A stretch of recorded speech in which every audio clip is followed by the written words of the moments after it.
है, इसके लिए हमेशा आपका कर्जदार रहें। इसके अलावा साथियों काफ़ी मुद्दे हैं, काफ़ी बातें हैं, लेकिन इस वक्त हमारा टारगेट, इस वक्त हमारा निशाना जो है वो एक ही है कि उन मुद्दों तक कैसे पहुँचे, उन समस्याओं के सोल्यूशन के लिए हम कर क्या सकते हैं। देखिए, इलेक्शन के टाइम लीडर्स, नेता जो हैं वो साफ सुथरा बन के आ जाते हैं और हर कोई ये भाषण करता है, हर कोई ये बताने की कोशिश करता है कि मैं ही, हर कोई अपने आप को बड़ा साफ सुथरा दर्शाने की कोशिश करता है। लेकिन जज तो जनता है, फैसला तो जनता को करना है कि कौन साफ सुथरा है, कौन बुरा है। जब तक मैं सियासत में ना था, यही नेता, यही लीडर और उनके कुछ चमचे जो आगे रखे हुए हैं वो मुझे बड़ा महान इंसान कहा करते थे और मुझे कहते थे कि ये बहुत साफ सुथरे इंसान है। लेकिन सियासत ज्वाइन करने के बाद और लोगों की बातें जब करना शुरू कर दी तो इन्होंने मेरे ऊपर कीचड़ उछालना शुरू कर दिया। जहां तक इतनी नीच हरकत, इतनी गंदी बातें की गई जो मैं अपनी जुबान पे भी लाना मुनासिब नहीं समझता हूँ। ये नौकरी नहीं करते थे, बायोमेट्रिक आ गई, उसकी वजह से छोड़ रहे हैं। मेरे पढ़ाए हुए स्टूडेंट कहाँ कहाँ है, मैं उसका अगर वक्त आएगा तो बताऊंगा भी। लेकिन मैं उन अनासर का, उन गंदी सोच वालों को आज ये मैसेज देना चाहता हूँ कि उनको ये मैसेज जनता ने दे दिया है। जनता ने बता दिया है कि किसका प्यार किसके साथ है, किसी एक के कहने से ये नहीं होता। बाकी मैं किसी भी नेता को, किसी भी लीडर को बुरा नहीं कहना चाहता और किसी भी पार्टी का कोई भी सपोर्टर किसी का हो तो मैं समझता हूं कि उसको भी बुरा कहना जरूरी नहीं है। जब तक हर आदमी के दिल में जगह ना बना लूं, चैन से नहीं बैठूंगा। चाहे वो दूसरी किसी पार्टी का सपोर्टर है, चाहे वो वर्कर है, उसके लिए भी मैं अपने दिल में इतनी कोशिश करूंगा कि उनके दिल में मेरे लिए जगह बने और प्यार से, अदब से जिस रास्ते पे हम चल रहे हैं उस रास्ते पे जो हुई है। साथियों, ये वक्त आ गया है कि जो सेवा के नाम पर ढोंग करते हैं और बाद में सेवा लोगों से ली जाती है, उस वक्त को चेंज करने का, उन परंपरा को चेंज करने का टाइम है। और मैं अपनी तरफ से ये प्रयास कर रहा हूँ, पिछला 7 महीना से ये कोशिश कर रहा हूँ और आप लोगों ने उसका जवाब, उसका रिजल्ट जो है वो आज जनता ने दिया है।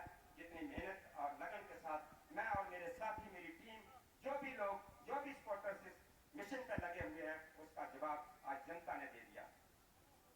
सबसे जरूरी चीज, सबसे अहम चीज यह है कि जनता ही पार्टी, किसी के गले में चुन्नी डाल देने से, पार्टी ज्वाइन कर देने से वो किसी का नहीं हो जाता। मेरी नजर में मुझे सबसे पहले लगता है कि जगह बने तो दिल में और ज्वाइनिंग हो तो दिल से हो। एक दूसरे के प्रति पेन हो, दर्द हो, दुख हो और एक दूसरे से मिलजुल करना है और ज्वाइन करना है, किसी को सपोर्ट करना है तो दिल से। आप देख रहे हैं आज जिस तरह से जन सैलाब उमड़ा है, हालांकि मौसम ठीक नहीं था। लोहाई मल्हार वाले जो हमारे भाई हैं, विज्ञान वाले जो हैं, उनको काफी दिक्कत रही कल बारिश की वजह से और बहुत से लोग जो है वो उस बारिश की वजह से ना आ पाए। इसके अलावा बहुत से लोग आना चाहते थे लेकिन गाड़ियों फोन कर रहे थे, सर कोई गाड़ी कहीं से नहीं मिल रही है। हर जगह कोने कोने से जनता आना चाहती थी लेकिन गाड़ियां अवेलेबल नहीं थी, क्योंकि कुछ गाड़ियां महिमेश गई हुई हैं। हालांकि कुछ यात्राएं हैं, आज हमारे गाँव में यात्राएं, बहुत सी जगह पर यात्रा का मौसम चल रहा, उसकी वजह से भी बहुत से लोग जो है वो नहीं आ पाए, यात्राओं की वजह से भी नहीं आ पाए और कुछ गाड़ियों की वजह से नहीं आ पाए।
तो इसके लिए कौन रिस्पॉन्सिबल है? देखिए, जॉब क्रिएट करना गवर्नमेंट की ड्यूटी है और जॉब देना भी गवर्नमेंट की ड्यूटी है, लेकिन यहाँ गिरफ्त में लगने के लिए ग्रेजुएट पोस्ट ग्रेजुएट लोग जो है वो तरस रहे हैं गिरफ्त में नौकरी मजदूर के तौर पर लगने के लिए भी यहाँ सिफारिश करना पड़ जाती है।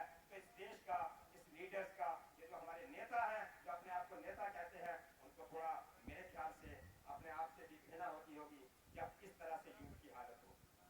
डेली वेजेस को देखिए, डेली वेजेस जो है वो किसी भी देश, किसी भी रियासत में डेली पे रिटायर नहीं होता है और डेली पे रिटायर हमारे यहाँ हो रहे हैं। बहुत से साथी जो है वो यहाँ से रिटायरमेंट लेके जा रहे हैं डेली पे। आंगनबाड़ी वर्कर्स की हालत देखिए, आशा वर्कर्स की देखिए, लैबोरेटरी की देखिए। एक नॉर्मल गन लाइसेंस रिन्यू कराने के लिए जनता को सफर होना पड़ता है। एक गन लाइसेंस कराने के लिए लोग कहाँ जाते हैं? जब गन लाइसेंस रिन्यू कराना तो है डीसी ऑफिस में जाएंगे, कहेंगे एसडीएम ऑफिस से इशू हुआ है, एसडीएम ऑफिस से इशू हुआ है, हम इसको नहीं रिन्यू करेंगे। क्यों? अगर एसडीएम ऑफिस में आते हैं तो उनको पावर्स नहीं है। लोगों के गन लाइसेंस रिन्यू करने के लिए साइट बंद होती है, डीसी ऑफिस में जाए। देसी राइफल जो फसलों की रखवाली के लिए लोगों ने अपने पास रखी हुई थी, उसके लिए भी फीस जमा करवाना पड़ती है। 30 रुपए की बिजली आप लोग यूटिलाइज करते हैं, 30 रुपया या 40 रुपये से ज्यादा हमारे गरीब लोग जो है वो बिजली इस्तेमाल नहीं करते हैं। लेकिन वहां किराया कितना वसूला जा रहा है? 500 550 रुपया। कितना अत्याचार, कितना अन्याय। मैंने ऐसे लोग भी देखे हैं यहाँ 20 रुपये के किराया के बजाय वो 500 भी देने को तैयार है, लेकिन एक घर में 3 कनेक्शन आ रहे हैं जहाँ लाइट भी नहीं है, तारें भी नहीं लगी है, वहां भी किराया वसूला जा रहा है। आम जनता को पूरी तरह से पीसा जा रहा है। बहुत से मुद्दे हैं, बहुत सी चीजें हैं जिनको वक्त के साथ साथ आपके साथ डिस्कस भी करेंगे, लेकिन अब डिस्कस करने का समय चला गया है, अब इनसे लड़ने का समय है। मैं बड़ा खुशकिस्मत हूँ कि मैं अकेला नहीं हूँ। किसी भी ये लोग किस तरह का ड्रामा करते हैं, लोगों को कितना हल्का समझते हैं। आज भी लोगों के लिए बात करते हैं, क्या कहते हैं? देखिए सर, एमएलए ये बन जाएंगे तो कहां से आएगा वो फंड्स, कहां से आएंगे? मोदी साहब ही तो देंगे वहां से। लोगों को इतना हल्का समझते हैं, जैसे सोचते हैं कि लोगों को पता ही नहीं है कि फंड्स आते कहां से हैं, कहां से पैसा आता है, ये पता ही नहीं है। काबिलियत नहीं है पैसा लाने की। क्या मोदी साहब जब गुजरात के सीएम थे तो सेंटर में गवर्नमेंट किसकी होगा करती थी? मोदी को पैसा नहीं मिलता था? या क्या कुछ नेता ऐसे हैं जो आजाद ही इलेक्शन लड़ते हैं, आजाद ही जीतते हैं और हमेशा जीतते रहते हैं? क्या उनको फंड तो फिर इलेक्शन किस लिए करवा दी जाती है? प्रधानमंत्री ही डिस्ट्रीब्यूट करते रहेंगे, इसको देना है पैसा। ये लोगों को इतना हल्का समझते हैं। शर्म की बात है कि इस तरह से इतना चीप लोगों को समझ लेते हैं, फिर साड़ियां बांटते हैं। लोगों की क्या अमेज रखी है इन्होंने? क्या समझते हैं हमारे लोगों को कि साड़ियां देने से 100 150 रुपए की साड़ी देने से लोग वोट करेंगे, या कोई टी शर्ट देने से लोग वोट करेंगे? इन्होंने पहले भी ड्रामा किया है। एक बार मछेटी में आके भी पुराने कपड़े बांट के गए थे। इनको आदत हो गई है कि हमारे लोगों को इतना सस्ता समझते हैं। उसी वोट के जरिए, उस वोट की ताकत से उस स्थान तक पहुंचते हैं, लेकिन हमारे लोगों को इतना हल्का समझ लेते हैं। ये साड़ियां बांट के इस तरह से वोट की कीमत ये समझते हैं। कभी दवाई का पैकेट देके जाते हैं, पैरास्टामोल टैबलेट्स उसमें डाली होती हैं, पैरास्टामोल टैबलेट्स एक थर्मोमीटर डाल के जाते हैं, ये लो जी इसमें वोट कर देना, जहाज में आते हैं। अब कहां से खा रहे हैं हमारे लोग दवाइयां? अब कहां से टेम्परेचर चेक किया जा रहा है? इतना हल्का, इतना चीप न समझे। आज मैं उनको कहना चाहता हूं कि फिर भी कोशिश करो, अगर लोगों की सेवा करनी है तो रास्ते बदल दो, सोच बदल दो। इस सोच के साथ जो है वो जनता गुमराह होने वाली नहीं है। जनता ने मन बना लिया है, जनता ने मन बना लिया है कि सेवक जो है हमें सच्चा सेवक ही चाहिए, सिर्फ जबान से कहने वाला सेवक नहीं होना चाहिए। साथियों, मैं खुशकिस्मत हूं कि जनाब गुलाम हैदर मलिक साहब एक्स डिप्टी स्पीकर का आशीर्वाद, उनकी ब्लेसिंग्स, उनकी गाइडेंस मेरे साथ है, और जिन्होंने इतनी बड़ी कुर्बानी जनता के लिए दी है। कोई भी नेता कुर्सी से पीछे नहीं हटना चाहता है, कोई नहीं चाहता कि मैं कुर्सी से हटूं, लेकिन जनाब मलिक साहब ने जनता के लिए यह कुर्बानी दी है, क्योंकि इनके ऊपर जो टैक्स लगे रहते थे, जो इनको बार बार जिस तरीका से हराया जाता था, सर्विस देने वाले आदमी है। मैं गुड्डू फिलहाल से, दुनियान से, उधर पूरे इलाका से घूम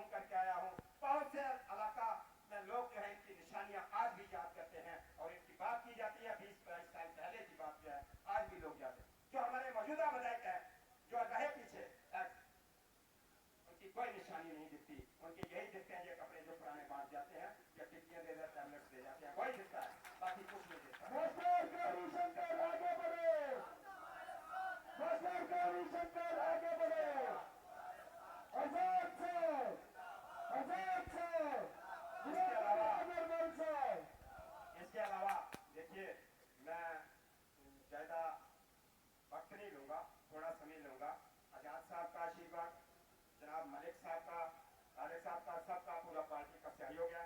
लेकिन मैं आपको एक चीज और साफ साफ बता देना चाहता हूँ, गौरीशंकर ने जिस दिन सियासत में कदम रखा है, जिस दिन पॉलिटिक्स में कदम रखा है, आज भी अगर किसी के मन में ये वहम हो तो उन तक आवाज जहां पहुंच रही होगी यहाँ से, तो ये न समझें कि हमने ये सफर शुरू किया है सिर्फ कुर्सी हासिल करने के लिए। हमने ये सफर शुरू किया है बनी तहसील, लोहाई मला तहसील, जोगियान का पूरा एरिया जो हमारा बनी कॉन्स्टिट्यूंसी का है, वहाँ एक भाईचारा और सेवा की भावना जो लोगों के मन में, लोगों के अंदर सर्विसेज देने की भावना होती है, उन सबको हमने सामने लेके आना है और पॉलिटिक्स को एक नई दिशा देनी है। एक एक पल, एक एक लम्हा जिंदगी का समर्पित कर दिया है पब्लिक के लिए हमने। ये कोई छोटा सफर नहीं है, ये कोई पल दो पल की बात नहीं है, ये एक दो दिन के लिए नहीं है, ये इस इलेक्शन का किस नहीं है। आप देखिएगा ये लोगों का जो जिस तरीका से, बाकी नियर बाई स्टेट है, आप वहां देखिए, स्टोर में जाके देखिए, सीमेंट सरिया तक डिपो पे मिलता है, यहाँ 5 किलो राशन के पीछे ही हमें घुमाया जाता है।